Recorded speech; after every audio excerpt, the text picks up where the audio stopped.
Hi! In front of me is Oppo Reno 6 Pro 5G, and today I would like to show you how you can download and apply iOS Launcher on this Android. Firstly, access Play Store, click on the search bar and type iOS Launcher. Following that, you need to install this free app from this developer and open it.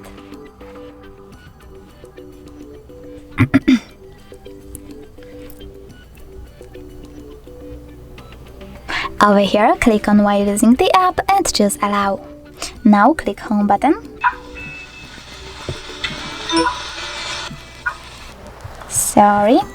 Click Home button and tap on iOS Launcher. Then select Don't Ask Again and click on iOS Launcher one more time.